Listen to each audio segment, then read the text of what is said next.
Greetings, my dear viewer. You're on the channel The Price of Cheating. The channel is for those who appreciate traditional family values and condemn adultery. So be sure to subscribe to the channel. Let's get started. The day Amelia first introduced me to her mother was filled with excitement and nervousness. As we approached her house, I gently squeezed her hand, silently reassuring her that everything would go smoothly. Her mother greeted us with a warm smile at the door, but her gaze was more penetrating than I had expected, assessing me from head to toe. When we entered, we settled in a cozy living room where we were served coffee. I tried to charm her with stories about my life and my dreams for the future. Amelia beamed with pride as her mother laughed at my jokes and nodded approvingly at my plans. But as the conversation continued, a strange tension began to fill the air. I noticed her mother lingering on me with her eyes for too long, and her questions became increasingly personal, crossing boundaries I wasn't prepared for. She started asking probing questions about my past relationships and experience with women, all the while leaning in closer, never breaking eye contact. I tried to steer the conversation towards safer topics, but it seemed that Amelia's mother was intent on keeping me in the spotlight. At one point, she placed her hand on my knee and squeezed it slightly, complimenting my appearance. I looked at Amelia, expecting some sort of intervention, but she seemed blissfully unaware, immersed in the joy of this family moment. When it was time to leave, her mother hugged me too tightly, her hands lingering as they slowly slid down my back. I quickly pulled away, feeling both uneasy and confused. On the way home, a sense of anxiety gnawed at me, though I wanted to believe that she was simply being overly friendly. I wrestled with the thought that perhaps I was overreacting, but her actions told a different story. I knew I would have to discuss this with Amelia, but for the moment, I focused on the fact that I seemed to have earned her mother's approval. I hoped that would be enough to build a solid foundation for our future together. Looking into Amelia's eyes, I felt a deep certainty. She was the one I wanted to spend my life with. Her unwavering love, support, and loyalty had become my anchor. Determined to make our future official, I meticulously planned my proposal. Every detail had to be perfect, so that Amelia would remember this moment forever. One starry night, I took her to a secluded park where we had shared our first kiss. The soft glow of candles surrounded us, creating a romantic atmosphere. My heart raced as I knelt on one knee, took her hand, and looked into her eyes. "Amelia," I began, my voice trembling with emotion. "From the moment I met you, I knew my life would never be the same. You brought joy, laughter, and love into my world, and I can't imagine a single day without you. Will you marry me and make me the happiest man alive?" Tears of happiness streamed down her cheeks as she quietly whispered, "Yes." I slipped the ring onto her finger, sealing our promise. Our wedding was beautiful and intimate, surrounded by our closest loved ones. As Amelia walked down the aisle, radiant in her white dress, my heart swelled with pride and love. We exchanged vows, promising to stand by each other no matter what challenges life might bring. As we settled into married life, Amelia continued working at the bar. I trusted her, but at times my protective instincts stirred unease in me. The thought of her working in a place filled with alcohol and unpredictable patrons made me uncomfortable, even though I knew she loved her job. Respecting her independence, I supported her, constantly reminding myself that our bond was strong enough to withstand any external influences. I was her rock, always ready to offer a comforting embrace after a long shift. One evening, as usual, Amelia left for work and I stayed home, expecting a quiet night. I had no idea that this night would shatter everything I believed in. Late into the night, my phone buzzed with a message from an unknown number. Curiosity got the better of me, and I opened it. What I saw made my blood run cold. On the screen were grainy but unmistakably clear photos of Amelia, my wife, caught in a passionate embrace with a man I didn't recognize. The photos were time-stamped, and they had been taken just a few hours earlier, at the time when she was supposed to be at work. My world collapsed as I stared in disbelief at these images. My mind raced, my heart pounded, and questions swirled in my head. How could she do this to me? To us? Had our entire marriage been a facade? I stared at the evidence before me, unable to deny what was plainly presented right in front of my eyes. It was undeniable, devastating. The message that accompanied it was no less shocking. The sender, claiming to be one of Amelia's colleagues, was blackmailing me. He demanded an outrageous amount of money to keep quiet about Amelia's affair.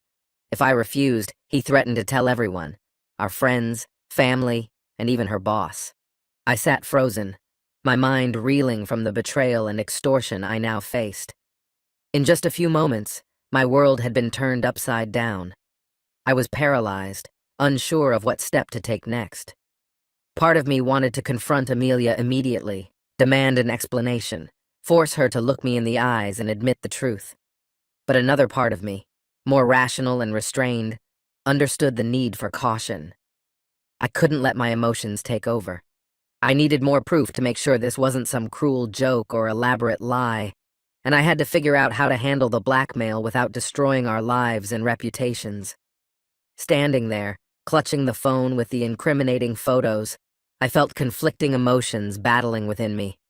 Anger, betrayal, pain, all of it flooded my thoughts at once. Amelia, the woman I trusted more than anyone in the world, had thrown everything we built away. I took a deep breath, trying to regain my composure, when suddenly I heard the sound of the front door opening. Amelia walked in, looking tired, and there was something anxious in her expression. She glanced at me, and for a moment, guilt flickered in her eyes. "Luke, what's wrong?" she asked, her voice filled with concern. I raised the phone with the photos in my trembling hand, barely able to contain my anger.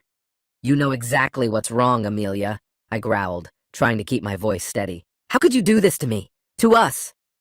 Her eyes dropped to the photos, and the color drained from her face. She took a small step back, her lips parting in shock. "Luke, I can explain." "Explain?" I interrupted, my voice rising. "Explain how you betrayed me? How you destroyed everything we had for some meaningless fling?" Tears started streaming down her face, but I was too consumed by the weight of her betrayal to feel anything but rage. "It was a mistake, Luke," she pleaded. "It meant nothing. I love you, only you." I recoiled from her touch, the word love now feeling like a cruel joke. "Love?" I spat. "You don't even know what that word means. If you loved me, you wouldn't have done this. You wouldn't have lied, made me into a fool." Her sobbing grew louder, but to me it became just background noise. Everything we had, everything we planned. Now it felt like a cruel joke. "I can't, Amelia," I said, my voice trembling. "I can't even look at you without thinking about what you did, without feeling this pain." "Please, Luke," she begged, her voice full of desperation. "Don't say that. We can fix this. I'll do anything to make things right." But deep down, I already knew this couldn't be fixed. The trust between us was shattered, beyond repair. I felt something inside me growing cold, the love I once had for her turning into something distant and frozen. "I need time, Amelia," I said quietly. "Time to process all of this. I can't be around you right now. I don't know if I ever can." Her face twisted in pain, but I was too numb to care. I turned away from her, grabbed my keys, and headed for the door. I needed space, air, something, anything to clear my head. As I stepped into the night, I felt the cold apathy settling over me. The anger and heartache were still there, but they felt muted, buried under a layer of ice. As I left the home we once shared, I realized that our relationship would never be the same. The damage was too great, too irreparable. And as I drove through the darkness, my mind was a storm of emotions swirling under the weight of betrayal. I couldn't shake one thought. Would I ever be able to trust anyone again? I headed to the only place where I could find a little bit of comfort, Amelia's mother's house. When I arrived, she met me at the door, her face filled with concern. "Luke, what happened? You look terrible," she said, inviting me in without hesitation. I sank heavily onto her couch, and the weight of everything I had been carrying hit me like a tidal wave. "It's Amelia," I barely managed to whisper. She cheated on me." Amelia's mother sat down beside me, placing a hand on my shoulder as if to comfort me. "Oh, Luke, I'm so sorry," she said with compassion in her voice. I just can't believe she could do that. Finally, the tears broke free, and as I cried, she embraced me. Her arms were warm and soothing, like a lifeline in the chaos of my mind. I clung to her, grateful for her support when I had nowhere else to turn. As the weeks passed, I started spending more and more time at her house. She became the only light in the darkness surrounding me. We talked for hours, reminisced, laughed, and gradually a faint glimmer of hope began to emerge in my life. One evening, we were sitting together on her porch, sharing a bottle of wine as the sun set. Something shifted between us. Our eyes met, and before I knew what was happening, we began to kiss, our lips meeting with an unexpected passion. We pulled back, confused by what had just occurred. "Luke, we can't do this," she whispered, but I saw the internal struggle in her eyes. "I know," I replied, my voice full of emotion, "but I can't stop feeling what I feel. You were there for me when no one else was, and I think I'm falling in love with you." She hesitated then, as if surrendering to the inevitable, kissed me again and held me close. We gave in to the attraction that had been building between us, and our bond deepened in secret. Weeks turned into months, and though we tried to keep our relationship hidden, Amelia began to suspect something. She noticed the lingering glances, the private conversations, the way her mother and I instinctively gravitated toward each other when we were in the same room. One day, as I was leaving her mother's house, Amelia confronted me. "What's going on between you two?" she demanded, her voice filled with anger and betrayal. I felt a bitter satisfaction looking into the face of the woman who had destroyed me. "What's the matter, Amelia?" I asked coldly. "Don't like the taste of your own medicine?" She flinched as if I had struck her. "How could you, Luke? With my own mother?" I laughed, loud and bitter. "You're the last person who has the right to talk about betrayal, Amelia. You destroyed us. Now you'll have to live with the consequences." I left her standing there, shocked and broken, but a strange sense of emptiness overtook me. I had sought revenge, and I found it, but at what cost? I had become what I despised, a betrayer, a liar. As I drove into the night, I couldn't shake the feeling that I had lost a part of myself. The man I used to be seemed unreachable, and I wondered if I'd ever find him again. I knew I had to think clearly now. Emotions couldn't cloud my judgment, not when everything was on the line. I had to be strategic, precise, and most importantly, protect myself. I contacted one of the best divorce lawyers in town, and we met in his office to discuss my situation. I told him everything, about Amelia's affair, how I uncovered it, and my relationship with her mother. He listened without judgment, his face a mask of professionalism. "Luke," he said, leaning forward, "given everything you've told me, we have a strong case. Amelia's infidelity gives us leverage, and if we handle this right, we can ensure a favorable outcome for you." I felt a wave of relief. That's exactly what I want. Amelia deserves nothing from me, not after what she's done. Over the next few weeks, we carefully planned my exit. I gathered all the evidence I could, screenshots of her messages, emails, receipts for gifts she bought for her lover. I opened a separate bank account and slowly transferred funds into it, careful not to raise any suspicion. Finally, the day came. I walked into our house with the divorce papers in hand, my heart calm. Amelia was in the kitchen, and when she saw me, her face turned pale. "Luke, what's going on?" she asked, her voice trembling. I threw the papers onto the kitchen table with a sharp slap. "It's over, Amelia. I want a divorce." Her eyes widened in disbelief. "You can't be serious, Luke. Let's at least talk about this." I let out a cold, harsh laugh. "Talk? You lost that right the moment you betrayed me with another man. I'm not going to beg for scraps of attention from a wife who couldn't stay loyal. I deserve better. I'm worth more." Amelia's eyes began to fill with tears, but I felt nothing. These were the consequences of her own actions, and now she had to face them. "You have until the end of the day to pack your things and leave," I said, my voice calm and unwavering. "If you stay here any longer, I'll call the police to have you removed, and don't think about taking anything that doesn't belong to you." I turned to walk away, leaving my words behind me. "A lawyer will contact you about the division of property." I left her standing there, shattered in the ruins she had created. A strange sense of pride washed over me. I was taking my life back, and I wasn't going to let anyone, not her or anyone else, steal my control from me again. I heard the front door quietly open and close, followed by faint footsteps heading toward the bedroom. A smile spread across my face. This was the moment I had been waiting for, the moment of final revenge on the woman who had caused me so much pain. The bedroom door swung open, and she stood there, her eyes filled with shock and hurt. "Luke, what are you doing?" Her voice cracked with emotion, but I didn't stop, didn't even look in her direction. I kept going, completely ignoring her despair, feeding off the desperation that clouded her face. "What do you think I'm doing, Amelia?" I asked coldly, with a mocking tone. "I'm giving your mother a night she'll never forget." Amelia's mother, with me, was entirely caught up in the moment. "Luke," she gasped, "don't stop! Please don't stop!" Amelia froze in the doorway, her face streaked with tears. "How could you do this to me?" she whispered, her voice barely audible over the rhythmic sounds in the room.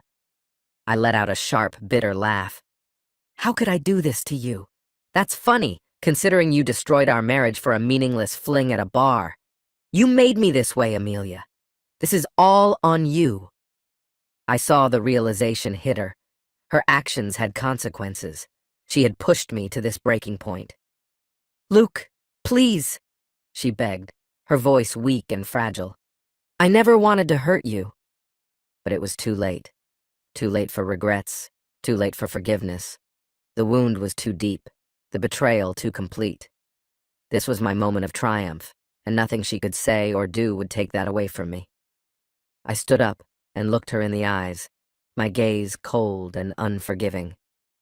"Get out," I whispered, my words dripping with venom.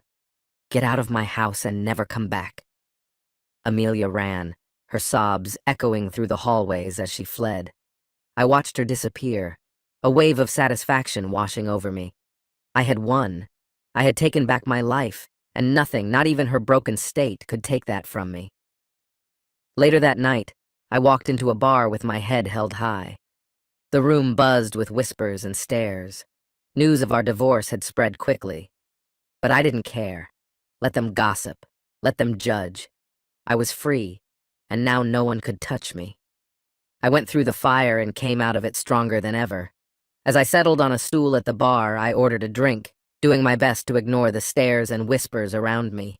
The patrons were clearly curious, eager to discuss the collapse of my 3-year marriage. Some even dared to approach, offering empty condolences or fishing for juicy details. But I cut them off mid-sentence, making it clear that I wasn't interested in their pity or their intrusive questions. Taking a slow sip from my glass, I couldn't help but get lost in the memories of what I had endured.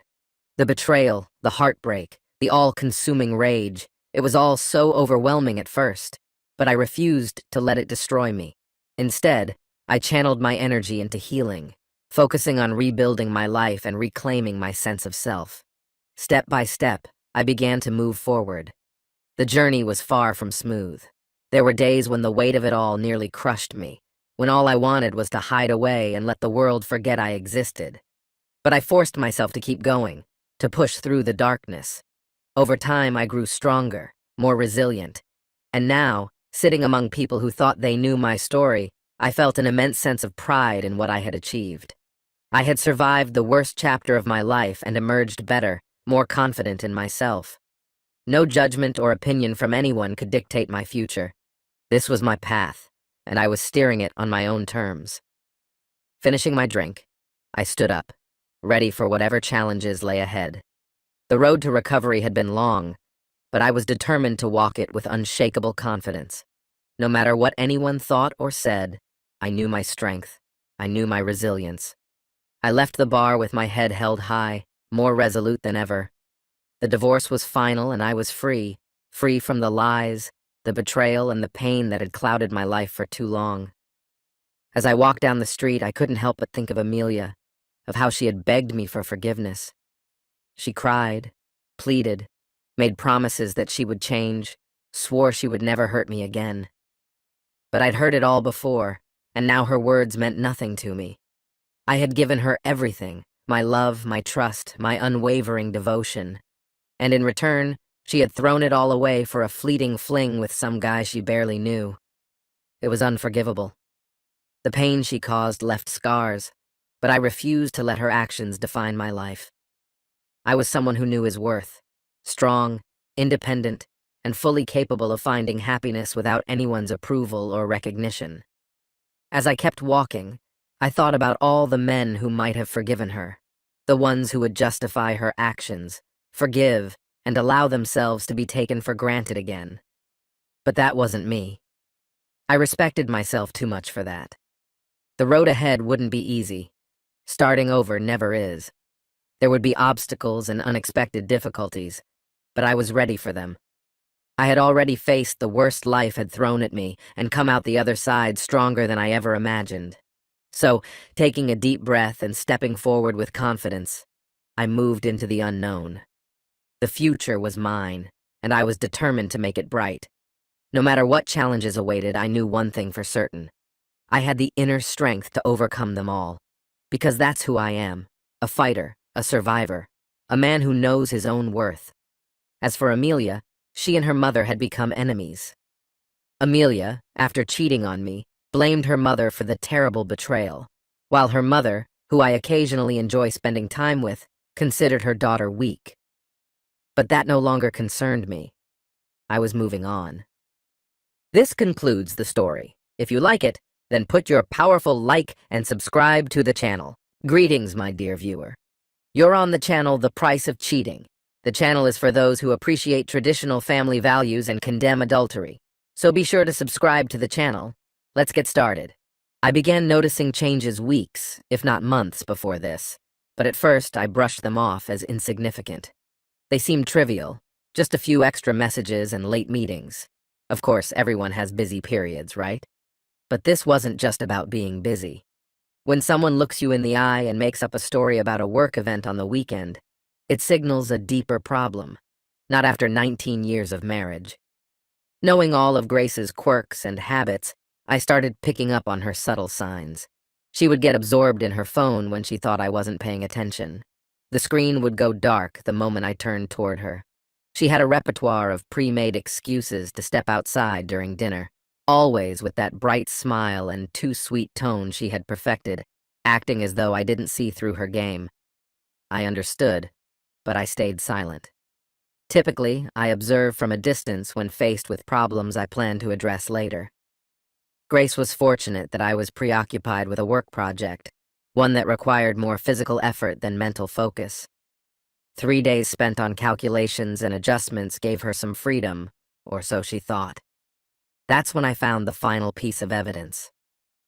One evening after dinner, we were in the living room when she stood up to pour herself a glass of wine. Her phone buzzed on the couch beside me, and the screen lit up. The message read, "I already miss you." The sender was unknown, but the meaning was clear. Instead of confronting her right away, I kept quiet. In the past, I might have reacted with anger or punched a wall to release the pent-up frustration. But I had learned to control my emotions. That's exactly what I did, laying the groundwork for something far more satisfying than a petty argument. The first step involved surveillance, executed with such skill that my former engineering professors would have been impressed. I installed several small, low-grade cameras throughout the bedroom, carefully disguising them. These budget devices were inexpensive but functional, streaming footage directly to my laptop. I needed to make sure nothing raised her suspicions. Grace remained carefree, too absorbed in her fantasy to notice the wires I had hidden behind the bed frame over the past few days.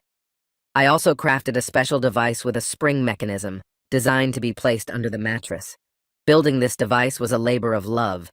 I set it to activate with a delay, allowing enough time for the bed to be in use. And then, boom, the ceiling met its rival. It wasn't just about causing harm. I knew it might result in broken bones, but for me, it was more about the betrayal, the shock of it all. I wanted them to believe they had a private sanctuary, only for me to turn it into their worst nightmare. I wanted them to fear me. I needed her to understand the consequences of destroying the life we had so carefully built together, but I'm getting ahead of myself. In the following days, Grace became predictable. No significant changes occurred. She continued with her usual indifference, weaving her lies, confident I would believe the story about a colleague named Madison who constantly invited her for evening drinks. "I won't be late," she said one evening, kissing me on the cheek as I nodded, placing the key on the kitchen counter. Her perfume lingered longer than usual, expensive. Curiously, it was a scent she hadn't worn for me in quite some time. "Of course," I replied, carefully hiding my thoughts, keeping a stone-faced expression as cold as the coffee machine beside us. As soon as she left, I went back to tightening the screws on my little device. Every turn of the key felt like a final adjustment, tightening the noose on her naive little story. The next phase had begun, the ruse. I arranged a trip, claiming that the company needed my presence in California for a week to present a new prototype. I remained calm, pretending to be annoyed about the trip. At dinner, when I informed Grace, she didn't press for details, just nodded, sipping her wine. "Oh? Another work obligation?" she asked, looking away as if uninterested. Her feigned concern almost made me laugh. "Yes," I sighed, skillfully dragging out this charade. "Shouldn't take more than 4 days, maybe 5, depending on how quickly we wrap things up. I'll keep you posted." She smiled, a smile that reminded me of the old days, back when she thought she was in control. I had the sudden urge to snap the fork in my hand. By the time we reached the airport, there was a noticeable lightness in her step. She waved from the driver's seat, radiating warmth and tenderness. But as she drove off, I noticed my hidden camera by the door had started recording, capturing her irritating left turn towards Charles's house. Conveniently, I was still nearby. I parked by the curb and killed the engine, my eyes fixed on the phone lying on the passenger seat. The live feed flickered for a moment before stabilizing, revealing the home I had painstakingly built with her. From this angle, I could see our bedroom, where Grace was meticulously preparing the stage for her little act. She thought she had everything under control, using the usual excuses about work perks, late meetings, and constant stress, as if I couldn't tell that something was wrong, as if I didn't know her routine better than she did. But tonight, she believed I was out of town. That was the most humiliating part. There was a twisted satisfaction in knowing how easily she had deceived me, and how naive she was about what was to come. Suddenly, the front door swung open, and there stood Charles, the charming realtor himself. With a smug grin on his face, he acted as if he truly belonged there, as if he had a right to be in my home and my bed. A cold, calculated satisfaction washed over me. Let him enjoy these last moments of confidence. They ascended the stairs, her laughter resembling that of a schoolgirl eavesdropping in the boys' locker room. Disgusting. I enlarged the video to full screen, my finger hovering over the remote beside me. Not yet. Timing is everything. I had put too much effort into this moment to rush it. They started undressing, laughing between whispered words I didn't want to hear. It was always the same pattern. Fleeting pleasures, temporary thrills. They were completely unaware. Grace approached the bed as if it were a ritual, as if it were a routine for them. Perhaps it was. She even had the audacity to toss one of the pillows onto the floor, the one I had chosen for her last year because she liked the design. That infuriated me. They both climbed into the bed, entwined and undressed. That bed. My bed. I clenched my jaw and gripped the remote tighter. Just a few more seconds. Grace let out a soft moan. Charles whispered something in her ear, which made her laugh again. Another shallow, empty laugh. I imagined how they thought the night would unfold. They'd enjoy their fun, sleep off the guilt, and I would return in a few days, none the wiser. I almost smiled. My finger pressed down hard on the button. The bed suddenly jerked upwards, flinging both of them into the air like a toy with a spring mechanism. There was no time for a scream. Their bodies collided with the ceiling, and the sound reverberated throughout the room. A sickening, wet thud echoed as flesh hit plaster. If either of them had been able to grasp the madness of what was happening, it would have been too late. Grace was the first to hit the ceiling. Her body twisted unnaturally, her shoulder striking the ceiling at an awkward angle, fully dislocating it. A faint crack resonated in my ears through the phone. She dropped to the floor like a rag doll, landing face first. She screamed, but it came out as a choking gasp as she clutched her shoulder, her entire body trembling with pain. Charles fared little better. The force of his lift slammed the back of his head directly into the light fixture, shattering it. A sharp crack filled the room as his chest collided with the edge of the bed. He collapsed next to Grace, gasping for breath, barely able to move. I swung the car door open and stepped out into the cool night air. My walk toward the front door was slow and deliberate. There was no need to hurry anymore. Rushing had been part of the thrill. I pushed the front door open as if it were just an ordinary evening. The sounds of their cries and groans floated down from upstairs, muffled by the closed bedroom door. As I approached the staircase, I deliberately kicked off my shoes, one by one. I ascended the stairs with calm determination, the sobbing growing louder with each step. A wave of peace washed over me. All those nights spent enduring her ridiculous excuses were finally at an end. The lies were over. I turned the doorknob, finding it unlocked, not that it mattered, and swung the door open with such force that the handle slammed into the wall. Grace's eyes met mine, blood staining her teeth. She whimpered my name, fear etched on her face as she tried to crawl away. No, I had no desire to talk. Charles, that fool, groaned, barely able to move, lost in his own pain. One hand clutched his broken ribs tightly, his body trembling as he struggled to breathe, each breath shallow and ragged. I stepped into the room, towering over the wreckage of their affair, feeling a deep satisfaction. Grace tried to crawl backward with her one good arm, her broken body sliding across the floor. Her arm hung limply from the dislocated shoulder. "Please," she gasped. I pulled out my phone and opened the hidden recording. There it was, undeniable. Every moment captured, every betrayal preserved forever. I held the phone out so she could see the video, relishing the silence. Grace's eyes widened in horror as she realized what was on the screen. She understood what it meant, what I was offering. She shook her head, tears mixed with blood streaming down her cheeks. "No, no, no, please, Brian." Her voice broke into pitiful sobs. Her career, her reputation, everything she had built was on the verge of destruction, shattered in mere moments. Charles, still too dazed and injured to fully comprehend, glanced at me. Even through his pain, I saw the realization dawning on his face. His jaw dropped in silent terror as he stared at the phone. There were no words, only a faint groan of despair. I let the silence stretch out, watching as the weight of the moment crushed them both. Grace opened her mouth again, perhaps to beg or scream. I felt complete indifference as I slid the phone into my pocket, not even glancing at her. I headed straight to the closet, where in one corner lay her collection of designer handbags, neatly stacked next to her shoes. All those luxurious things she had accumulated over the years. One by one, I pulled them out, throwing them onto the floor in a chaotic pile. "Brian, please don't do this," Grace stammered, her hands trembling as she tried to lift herself from the floor, barely managing to rise a few inches. I didn't turn to face her. Instead, I took out a lighter and flicked it. A small flame flickered softly, casting a warm glow on the mess in the room. My satisfaction was cold and calculated. This was only the beginning of their suffering.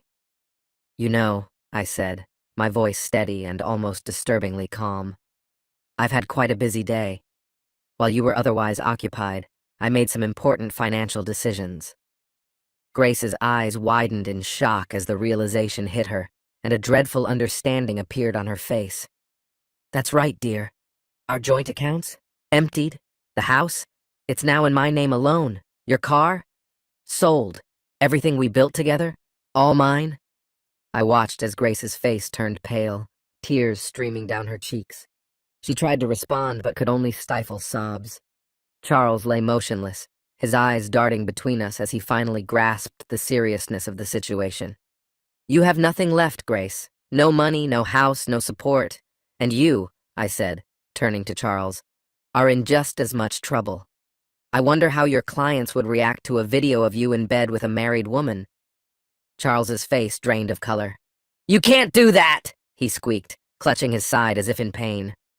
"Oh, I absolutely can and will," I replied with cold certainty. "Unless, of course, you both prefer to face something even worse. In that case, I suggest you disappear." "You're lucky I'm even calling an ambulance," I said, pulling out my phone, dialing 911 as I kept my gaze fixed on them. "Yes, I need an ambulance.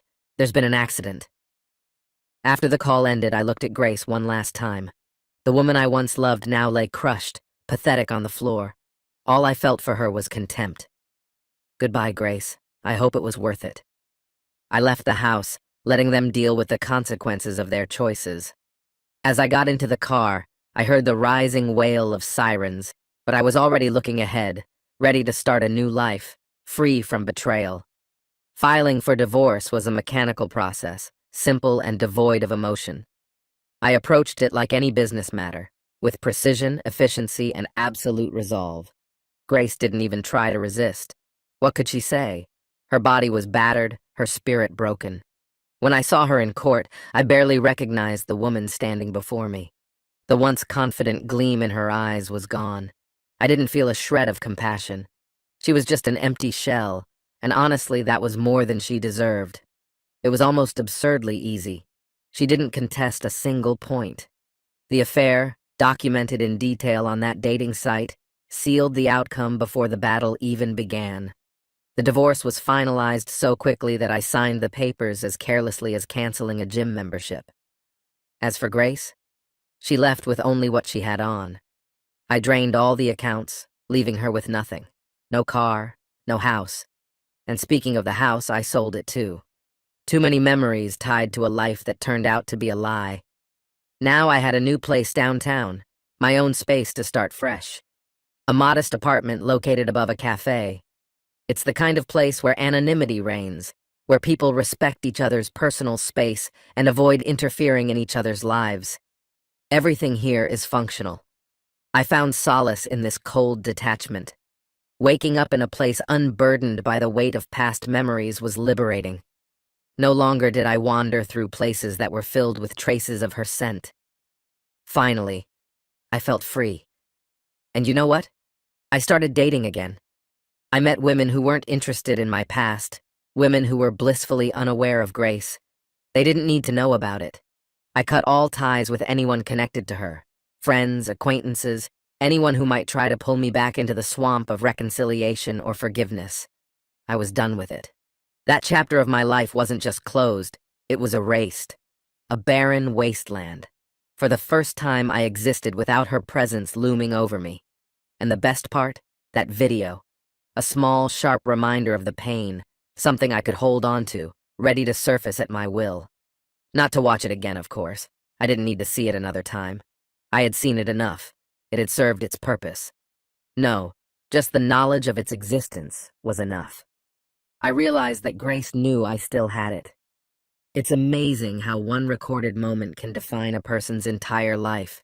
She would never feel safe again, always fearing that the video might surface, perhaps at her workplace or during an important interview.